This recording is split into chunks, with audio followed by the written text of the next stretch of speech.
کہ سبق پھر پڑھ صداقت کا، شجاعت کا، اطاعت کا. سبق پھر پڑھ صداقت کا، شجاعت کا، اطاعت کا. لیا جائے گا تجھی سے کام زمانے کی امامت کا. ظلم پھر ظلم ہے، بڑھتا ہے تو مٹ جاتا ہے، اور خون پھر خون ہے، ٹپکے گا تو جم جائے گا. آج اس ملک میں جو کچھ ہو رہا ہے، کیا یہ اسلام اور غیر اسلام کے درمیان نہیں؟ کھلی آنکھوں سے دیکھیں. کیا ساری دنیا میں جو کچھ ہوا پچھلی 2 صدیوں میں، کیا وہ اسلام اور مسلمانوں کو اسلاموفوبیا کیا ہے؟ صرف اسلاموفوبیا ہی کیوں ہے دنیا میں؟ تو آپ اسلام سے اگر خوف زدہ ہے، اس لیے کہ اسلام جب ایک بار آتا ہے، اپنے اصول، اپنے ضابطے، اپنے نظام، اپنے اصول انصاف کے ساتھ جب نافذ ہوتا ہے، اور مدینہ میں جب پہلی اسلامی ریاست کا قیام کرتا ہے اپنے قیام کے 13 سال کے اندر، تو 1300 سال وہ پوری دنیا میں حکمرانی کرتا ہے، اور ساری دنیا کے عوام مجبور ہوتے ہیں کہ اس کو بلائیں اور کہیں کہ ہماری حکمرانی کرو. اور جو غاصب ہے، جو ٹریٹر ہے، جو بے ایمان ہے، جو ظالم ہے، جو دنیا کے ریسورسز کو اپنی مٹھی میں بند کر کے رکھنا چاہتے ہیں، وہ جانتے ہیں کہ اگر اسلام مرکز میں رہا تو ان کا ظلم کبھی چلنے نہیں دے گا. یہ وجہ ہے کہ پچھلے کہ ترکی کی خلافت کا خاتمہ کیا گیا، اور تب سے لے کے آج تک فلسطین کو بنیاد میں رکھ کر اسلام کو بدنام کر کے اس پیچھے ہٹایا جا رہا ہے. تو یہ مسئلہ آپ کو اس حیثیت سے دیکھنا. آج جب میں آپ سے گفتگو کے لیے کھڑا ہوا ہوں تو میری نظروں میں رمضان المبارک کے پچھلے 20 دن کے اخبارات اور خبریں ہیں، جس میں فلسطینیوں کا مسجد اقصی میں جمع ہوا خون موجود ہے. ہر رمضان، ویسے تو پورے سال وہاں پر قتل و غارت گری کا سلسلہ رہتا ہے، لیکن خصوصاً ہر رمضان میں غارت گری کا سلسلہ اتنا بڑھتا ہے کہ سینکڑوں فلسطینیوں کو مسجد اقصی کے اندر اسرائیلی فوجیں داخل ہو کے زبردستی قتل کرتی ہیں، اور سینکڑوں کو گرفتار کر جاتی ہیں، اور بچوں کی اور بوڑھوں کی اور عورتوں کی کوئی تخصیص نہیں. مسجد اقصی فلسطینیوں کے لیے نہیں ہے، صرف مسجد اقصی کی ایک دینی حیثیت ہے. مسجد اقصی عالم اسلام کا قبلہ اول ہے. مسجد اقصی وہ مقام ہے جہاں سے نبی کریم صلی اللہ علیہ وسلم کو معراج کے سفر کا آغاز کروایا گیا. یہ وہ مسجد ہے جس کا ذکر قرآن حکیم نے بار بار کیا. تو کیا یہ صرف فلسطینیوں کی ذمہ داری ہے کہ وہ اپنے خون کا نذرانہ اس کے تحفظ کے لیے پیش کرتے رہے، اور عالم اسلام صرف ایک احتجاج کر کے خاموش رہے؟ جناب محترم، لوگ کہتے ہیں کہ یہ ارض فلسطین کا مسئلہ ہے، یہ اس خطہ ارض کا مسئلہ ہے. لوگ کہتے ہیں کہ انسانیت کا مسئلہ ہے. لوگ کہتے ہیں کہ 2 اسٹیٹ کا مسئلہ ہے. میں کہتا ہوں کہ یہ اسلام کا مسئلہ ہے، یہ دین اسلام کا مسئلہ ہے، یہ مسلمانوں کی اور اسلام کی حرمت اور ان کے وقار کا مسئلہ ہے، یہ حریت کا مسئلہ ہے، یہ اللہ کے نظام کے قیام کا مسئلہ ہے. آج جب آپ یہاں تشریف فرما ہیں، آپ لوگ خوش نصیب ہیں، کیونکہ آپ آج شریک ہیں دنیا بھر کے ان کروڑ مسلمانوں کے ساتھ جو آج جمعے کی نماز کے بعد فلسطینیوں کے لیے اظہار یکجہتی کرنے کے لیے سڑکوں پر آئے ہیں، یا آپ کی طرح کسی ایوان میں بیٹھ کر فلسطینیوں کے ساتھ اظہار یکجہتی کر. اور یہ صرف اس لیے ممکن ہو سکا کہ اس 20ویں صدی کے سب سے بڑے مجدد اور سب سے بڑے انقلابی اور وہ شخصیت جس نے اپنے عمل کے ذریعے یہ ثابت کیا کہ اسلام بحیثیت نظام آبسلیٹ نہیں ہوا. آج اس صدی میں بھی اسلام ایک نظام کی حیثیت سے اتنا ہی مکمل ہے اور اتنا ہی نافذ العمل ہے جتنا آج سے 1400 سال پہلے تھا.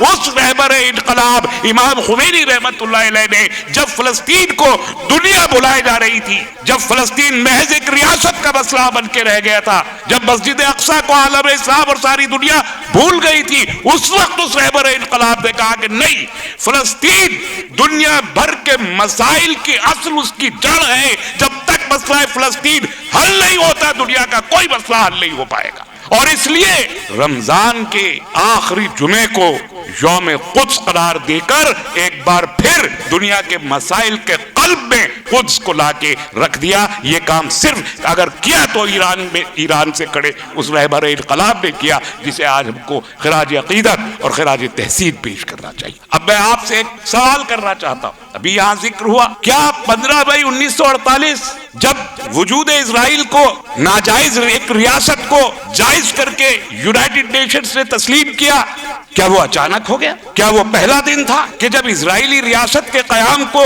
دنیا تسلیم کرنے کے لیے اکٹھا ہوئی تھی؟ نہیں، تحریکیں کیسے چلتی ہیں اور کس طریقے سے نتائج حاصل کر لیتی ہیں اس کا ایک نمونہ ہے، آپ کو پڑھنا چاہیے۔ ظلم و جبر اور استبداد کی تاریخ کیسے رقم کی جاتی ہے اور کیسے وہ اپنے نتائج تک پہنچتی ہے، وہ ایک دن کا کام نہیں ہوتا۔ اور اسی طریقے سے اس ظلم اور جبر سے لڑنے اور اس کو مٹانے کا کام ایک دن میں کھڑے ہو کے نہیں ہوتا ہے۔ ہم اظہار یکجہتی ضرور کرتے ہیں، ہم احتجاج ضرور کرتے ہیں، لیکن عملاً ہم کچھ کر نہیں پائے ہیں۔ آج کے دن ہمیں اس کا بھی احساس ہونا چاہیے۔ 1890 سے قیام اسرائیل کی تحریک شروع ہوتی ہے، جب لارڈ ہرزل یہ کہتا ہے کہ ایک یہودی ریاست کا قیام اس دنیا کے نقشے پر ہونا چاہیے اور اس کے لیے سب سے مناسب جگہ فلسطین ہے۔ اور اس کے بعد ہم 1890 کے بعد کی پوری تاریخ آپ کے ذہنوں میں ہونی چاہیے کہ اسی کی بنیاد پر ترکی کے خلاف بلقان کی جنگ لڑی گئی، اسی کے خلاف اسی تناظر میں پہلی جنگ عظیم لڑی گئی، اسی تناظر میں دوسری جنگ عظیم لڑی گئی۔ اور آپ دیکھتے جائیے 1917 میں بیلفور ڈکلیریشن، اس کے بعد میں 1948 میں دوسری جنگ عظیم کے خاتمے کے بعد اسرائیل کا قیام، یہ پورا کا پورا ایک پروسیس ہے یہ۔ اور اس کے بعد 1948 سے لے کے آج تک تمام دنیا اس بات پر متفق ہے کہ اسرائیل ایک غاصب اسٹیٹ ہے۔ دنیا اس بات پر متفق ہے، یعنی اکثریت اس پہ متفق ہے کہ اسرائیل ایک ناجائز ریاست ہے۔ دنیا اس بات پر متفق ہے کہ اسرائیل ایک ظالم اسٹیٹ ہے۔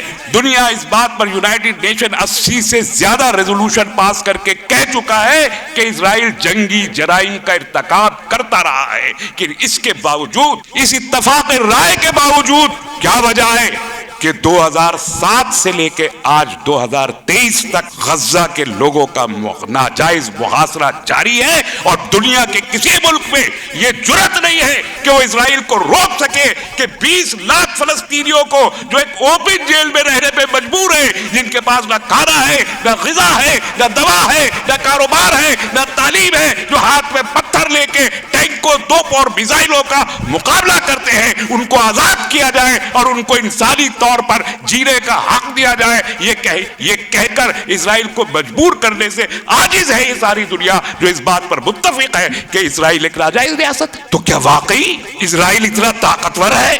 75 لاکھ یہودیوں کا مسکن جو ناجائز طور پر بنا ہے، کیا وہ اتنا طاقتور ہے کہ امریکہ جیسی قوتیں جو اپنے آپ کو حقوق انسانی کا دنیا کا سب سے بڑا علمبردار کہتی ہیں، روس اور چین جیسی حکومتیں جو دنیا میں آج پہلی ایک سپر پاور بننے جا رہی ہیں، ہمارے ملک جیسی حکومتیں، دنیا کے 200 چھوٹے بڑے ممالک مل کے اسرائیل کے خلاف ووٹ تو کرتے ہیں یونائٹڈ نیشنز میں، لیکن محاصرہ ختم نہیں کرواتا۔ ہر 100 قدم 150 قدم کے فاصلے پر ایک اسرائیلی چوکی موجود ہے، پولیس پوسٹ موجود ہے، آرمی کی پوسٹ موجود ہے، جو جینے نہیں دیتی۔ 90% فلسطینی عرب مسلمان کو بے گھر کر کے ریفیوجی بنا دیا گیا ہے۔ آج اسرائیل کا نقشہ 1945 کا اٹھا کے دیکھیے، پورا ہرا نقشہ دکھائی دے گا، اور 2023 کا نقشہ اٹھا کے دیکھیے تو ہر ایک چھوٹے چھوٹے 2-4 اسپاٹس آپ کو دکھائی دے کے فلسطین ختم ہوگا۔ کہاں ہے وہ جو یہ کہتے تھے کہ 2 اسٹیٹ ایک ساتھ ایگزسٹ کر سکتی ہے؟ جھوٹ بولا گیا،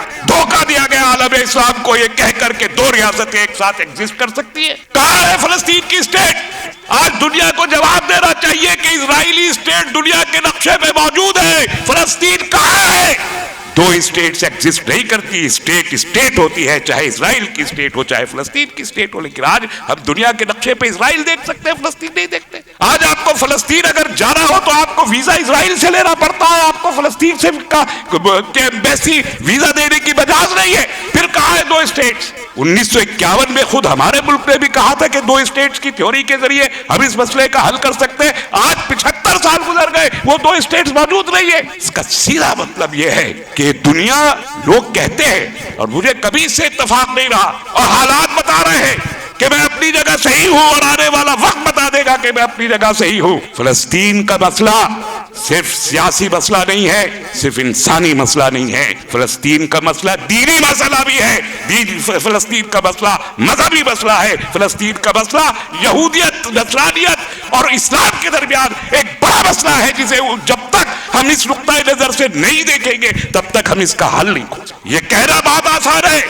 کہ 180 کروڑ مسلمان ایک ایک بالٹی پانی، ایک ایک ڈوگا پانی، بالٹی پانی اگر اسرائیل پہ ڈالے تو اسرائیل کا وجود بہ جائے گا، یہ کہنا آسان ہے، لیکن کیا ڈالا جا سکتا ہے؟ کیا ڈالا کسی نے؟ آج عرب بھی ان کے ساتھ کھڑے نہیں رہے۔ تو ایسی صورتحال میں جب ایک دین کا مسئلہ ہو، آج گریٹر اسرائیل کا کنسپٹ موجود ہے۔ کیا ہے گریٹر اسرائیل؟ گریٹر اسرائیل تل ابیب سے شروع ہو کے اس کی حدود مدینہ تک آتی ہے۔ کیوں آتی ہے مدینہ تک؟ اس لیے آتی ہیں مدینہ تک کہ یہی وہ مدینہ تھا جہاں پر سورہ 3 کے نازل ہو جانے کے بعد یہودیوں کو باہر نکالا گیا، اور وہ آج 1400 سال بعد بھی اس واقعے کو بھولے نہیں ہیں اور واپس اپنی جگہ مدینہ پہ قبضہ کر کے بنو قریظہ کی طرح وہاں جینا چاہتے۔ آپ کہتے ہیں یہودی اسٹیٹ رہی ہے؟ آپ کینسٹ کا ان کا کانسٹیٹیوشن پڑھ کے دیکھیں، یونائٹڈ نیشنز کا جو ریزولوشن ہے 1948 کا پڑھ کے دیکھیں۔ لارڈ ہرزل نے تو لکھا ہی ہے، کتاب کا نام ہی جیوز اسٹیٹ ہے۔ تمام ریزولوشن میں جیوز اسٹیٹ کی بات کی گئی ہے، پارلیمنٹ میں ان کے جیوز اسٹیٹ کی بات کی گئی ہے، امریکہ کے کئی پریزیڈنٹس نے اس کو جیوز اسٹیٹ کہا ہے، میں ریفرنسز اٹھا کے کوٹ کر سکتا ہوں۔ تو اگر جیوز اسٹیٹ ہے اور مسلمانوں کو وہاں سے بے دخل کر رہی ہے اور مسجد اقصی پر قبضہ کر کے اس کو مسمار کر کے وہاں ہیکل سلیمانی تعمیر کرنا چاہتی ہے، آپ کس بنیاد پر کہہ سکتے ہیں کہ مذہبی مسئلہ نہیں ہے، یہ دینی مسئلہ نہیں ہے؟ 100% دینی مسئلہ ہے، اور آج دنیا اس بنیاد پر متحد ہوئی ہے۔ اپنے آپ کو دیکھیے، ملک میں موجود اپنے حالات کو دیکھیے، آج دنیا اسلام اور غیر اسلام کے خیموں میں بٹی ہوئی ہے، اور یہ وجہ ہے کہ آج فلسطین کے 20 لاکھ مسلمانوں کو قید میں رکھا گیا اور دنیا خاموش ہے، وہ محاصرہ ختم نہیں کروا پائی اس لیے کہ وہ مسلمان ہے۔ میں آج اپنی گفتگو کو ختم کرتے وقت یہ کہنا چاہتا ہوں کہ احتجاج بہت اچھے ہیں، ہونے چاہیے، اظہار یکجہتی ہم کرتے رہے ہیں، کرتے رہیں گے، لیکن اب یہ وقت آ گیا ہے کہ آپ اقدام کے لیے بھی تیار ہوں۔ جب تک اقدام نہیں ہوگا تب تک مسئلے کا حل نہیں ہوگا، اور اقدام کا مطلب آج کے زمانے میں صرف جنگ نہیں ہوتا، اقدام کے اور بھی کئی۔ میں نے گزشتہ دنوں یہاں اپنی ایک گفتگو میں یہ عرض کیا تھا، اور میں پھر آپ حضرات کے سامنے بھی عرض کرتا ہوں اور بار بار کہوں گا، پوری دنیا کے سامنے کہوں گا، اور کوشش کروں گا کہ اس پر عمل ہو سکے۔ پہلی بات، آپ عمرہ کے لیے جاتے ہیں، آپ زیارتوں کے لیے جاتے ہیں، آپ کربلا جاتے ہیں، آپ عراق جاتے ہیں، آپ ایران جاتے ہیں، آپ سعودی عرب جاتے ہیں، آپ کو اپنے ٹور پیکج میں فلسطین کو شامل کرنا چاہیے۔ آپ کو فلسطین بھی، مسجد اقصی کی زیارت کے لیے بھی ویسے ہی جانا چاہیے جیسے آپ عمرہ کے لیے جاتے ہیں یا جیسے آپ دیگر ریاستوں، کیونکہ مسجد کی حفاظت اسی وقت ممکن ہے جب مسجد کے مصلی اپنے ماتھے، اپنی جبینے وہاں سجدہ ریز کرنے کے لیے وہاں موجود ہوں، فزیکل پریزنس۔ جب 5 لاکھ مسلمان، دنیا بھر کے مختلف قومیتوں کے مسلمان مسجد اقصی کے اندر پورے سال کی 5 نمازوں میں 5 لاکھ مسلمان موجود ہوں گے، یہ ضمانت ہوگی کہ مسجد اقصی محفوظ ہے۔ اس لیے میں نے کہا کہ صرف فلسطینیوں کی ذمہ داری نہیں ہے مسجد اقصی کی حفاظت، میری ذمہ داری بھی ہے، آپ کی ذمہ داری بھی ہے، پورے عالم اسلام کی ذمہ داری ہے کہ مسجد اقصی کی حفاظت کرے، اور اس کا سب سے آسان طریقہ یہ ہے، ویزا لیجئے، پریشانی ہوگی ہونے دیجئے۔ اگر وہ وہاں اپنا خون بہا سکتے ہیں فلسطینی مسجد اقصی کی حفاظت کے لیے، تو آپ کو ہفتے 2 ہفتے کے کسی لائن میں کھڑے ہونا، ویزا لینے کی پریشانی یا کسی چیک پوسٹ سے گزرنے کی پریشانی میں کیا تکلیف ہے؟ اتنی قربانی آپ کو دینی پڑے گی، اور اگر آپ یہ قربانی دینے کے لیے بھی تیار نہیں ہے تو مسجد اقصی کا نام لینے کا آپ کو کوئی حق نہیں۔ جتنے تمام یہاں ٹور اینڈ ٹریول ایجنٹ ہیں پورے ملک میں، ان کی ذمہ داری ہے کہ وہ فلسطین کے پیکیجز بنا کے لوگوں کو بتائیں کہ فلسطین جانے کے لیے کیا طریقہ کار ہوگا اور کتنے پیسے خرچ ہوگے۔ اس طریقے سے آپ جب زیادہ سے زیادہ تعداد میں جائیں گے اور زیارت کریں گے، مسجد بھری رہے گی، تو خالی فلسطینی نہیں، آپ صرف ایک زیارت کے ذریعے اس جنگ کا حصہ بن جائیں گے جو مسجد اقصی کی حفاظت کی جنگ۔ اور دوسری اور آخری بات کہہ کے میں گفتگو کو ختم کروں گا، یہاں جماعت اسلامی کے نائب صدر سلیم صاحب بھی موجود ہیں، اختر الواسع صاحب بہت اہم شخصیت یہاں تشریف رکھتے ہیں، یہاں محسن تقوی صاحب قبلہ بھی موجود ہیں، یہاں اور بھی تمام ہندوستان کی تمام لیڈرشپ کے لوگوں کو مخاطب کرتے ہوئے میں کہنا چاہتا ہوں کہ ایک فلسطین فنڈ بھارت میں قائم کیا جانا چاہیے، تاکہ وہ لوگ جو فلسطینیوں کے ساتھ اظہار یکجہتی کرتے ہیں اور ان کی کچھ مدد کرنا چاہتے ہیں ان کے پاس ایک طریقہ اور ایک مقام موجود ہو کہ اس طریقے سے وہ ایک باڈی کو اپنے ڈونیشنز دے کے وہاں پر فلسطینیوں کی مدد کر سکے جو بھوکے ہیں، جن کے پاس پیسے نہیں ہیں کھانا کھانے کے، جن کے پاس تعلیم کے پیسے نہیں ہیں، جن کے پاس دوا کے پیسے نہیں ہیں، جو پچھلے 15 سال سے ایک اوپن جیل میں رہ رہے ہیں۔ اس حماس کے لوگ، حماس کا نام آیا ہے تو میں عرض کر دوں، میں گفتگو ختم کر رہا تھا لیکن حماس کا ذکر میری زبان پر آ گیا۔ 2006 میں الیکشن ہوا تھا غزہ میں، حماس نے پورا الیکشن جیتا، اور جیسے ہی یہ ڈیموکریٹک، آپ کہتے ہیں جمہوریت، کہتے جمہوریتوں سے حکومتیں منتخب ہونی چاہیے، ووٹ کے ذریعے حکومتیں منتخب ہونی چاہیے، ووٹ کے ذریعے حماس نے حکومت حاصل کی، لوگوں نے ووٹ کیا، پورا جمہوری پروسیس تھا۔ آپ نے اگلے ہی سال اس پورے الیکشن کو سیٹ اسائڈ کر دیا۔ کون ہوتے ہیں آپ؟ 20 لاکھ لوگوں نے اپنے ووٹ کے ذریعے ایک حکومت کو چنا، آپ نے اگلے سال کہا کہ ہم اس حکومت کو نہیں مانتے۔ آپ ہی کے پیرامیٹر، آپ ہی کے طریقے سے، آپ ہی کے بتائے ہوئے اصولوں کے مطابق ایک الیکشن منعقد ہوتا ہے، اور اس الیکشن میں ایک گروپ جیت کے آتا ہے، اور آپ کہتے ہیں ہم اس گروپ کو نہیں مانتے۔ آج حماس اور حزب اللہ ہیرو ہیں فلسطینی مزاحمت کے، اور ہم ان کو ریکوگنائز کرتے ہیں، چاہے ساری دنیا کہے، حالانکہ آفیشلی یہ ڈکلیئر نہیں کیا جا سکا۔